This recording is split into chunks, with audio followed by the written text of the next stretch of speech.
Good evening, Likita. Good evening, sir. Did you prepare simple present tense? Yes, sir. Can you translate Telugu sentences into English? Yes, sir.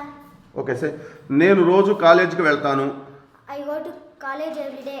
మా నాన్న ఎప్పుడు నన్ను ప్రోత్సహిస్తాడు. My father always encourages me. నేను అప్పుడప్పుడు cricket ఆడతాను. I play cricket now and then. అతను ఎప్పుడు నన్ను కలుస్తుంటాడు. He always meets me.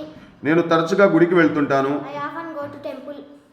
నేను రోజు 6 గంటలకు నిద్రలేస్తాను. I wake up at 6 o'clock every day. నేను ప్రతి ఆదివారం సినిమాకి వెళ్తాను. I go to cinema every Sunday. నేను ప్రతిరోజు దేవుని ప్రార్థిస్తాను. I pray to God every day. లత తరచుగా మా ఇంటికి వస్తుంది. Lata often comes to our house. నేను ఉదయం పూట కాఫీ తీసుకుంటాను. I take coffee in the morning. అతను మామూలుగా 10 గంటలకు నిద్రపోతాడు.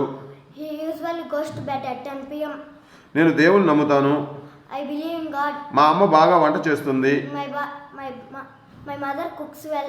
అతను ఎక్కువగా తింటాడు. He eats too much. నేను అతన్ని ద్వేషిస్తాను. I hate him. అతను అబద్ధాలు చెప్తుంటాడు. He tells lies. నేను నిన్ను ఎప్పుడు ఇష్టపడతాను. I always likes you. అతను డబ్బు వృధా చేస్తుంటాడు. He wastes money. He wastes money. నాన్న రోజు స్వీట్స్ తెస్తాడు. Father brings sweets daily. కీర్తి బాగా చదువుతుంది. Kirti reads well. నేను నాణేలు సేకరిస్తుంటాను. I collect coins. Well done, nicely said.